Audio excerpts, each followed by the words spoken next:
Welcome to another summer reading fairy tale story time. Today, we're going to read the story of Red Riding Hood. Do you know this one? Let's listen, okay? Once upon a time, there lived in a certain village a little country girl, the prettiest creature who was ever seen. Her mother was excessively fond of her, and her grandmother doted on her still more. This good woman had a little Red Riding Hood made for her, and it suited the girl so extremely well that everyone called her Little Red Riding Hood. One day, her mother, having made some cakes, said to her, "Go, my dear, and see how your grandmother is doing. For I hear she has been very ill. Take her a cake and a little pot of butter." Little Red Riding Hood set out immediately to her grandmother, who lived in another village. As she was going through the wood, she met a wolf, who had a very great mind to eat her up. But he dared not, because some woodcutters were working nearby in the forest. He asked her where she was going.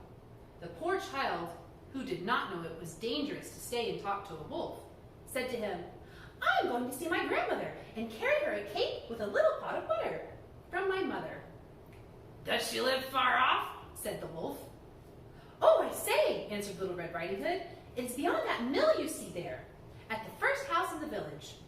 "Well," said the wolf, "I'll go and see her too. I'll go this way, and you go that, and we'll see who gets there first." The wolf ran as fast as he could, taking the shortest path, and the little girl took the roundabout way, entertaining herself by gathering nuts, running after butterflies, gathering little bouquets of flowers. It was not long before the wolf arrived at the old woman's house. He knocked at the door. "Who's there?" "Your grandchild, Little Red Riding Hood," replied the wolf, changing his voice. "Who has brought you a cake and a little pot of butter sent by mother?" The good grandmother, who was in bed because she was somewhat ill, cried out, "Pull the bobbin and the latch will go up." The wolf pulled the bobbin.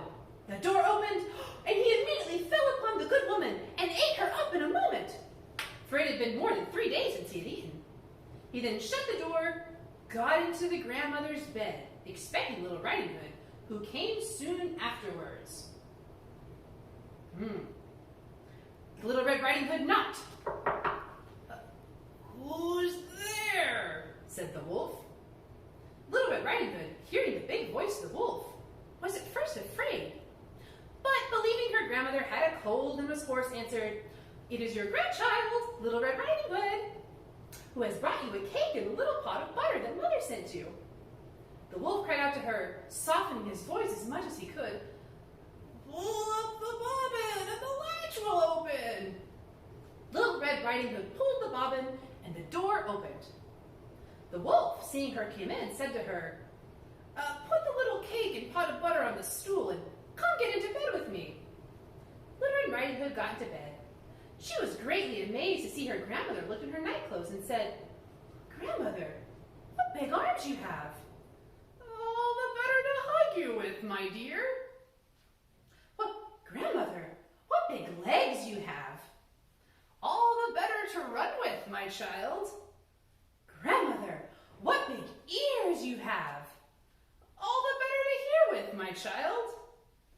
"Grandmother, what big eyes you have." "All the better to see with, my child." "Grandmother, what big teeth you have." "All the better to eat you up."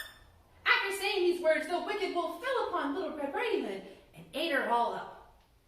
Now, a huntsman was just passing by. He thought it strange that an old woman was snoring so loudly. He decided to take a look. He stepped inside, and in bed there lay the wolf he had been hunting for. "He has eaten the grandmother, but perhaps she can still be saved," the huntsman thought. "I won't shoot him," thought the huntsman, but he got a pair of scissors and opened up the wolf's belly while he was sleeping. He cut a little more, and a little girl jumped out and cried, "Oh, I was so frightened! It was so dark inside the wolf's body!" And then the grandmother came out as well. heavy, large stones. They filled the wolf's body with them. Then when he woke up and tried to run away, he couldn't move. The three of them, the huntsman, grandmother, and Little Red Riding Hood, lived happily ever after. Wow! Man, our wolf had a hard time in this story, huh? But he wasn't very nice. I'm so glad everyone lived happily ever after. Well, thanks for listening to our story, and we'll see you next time, okay?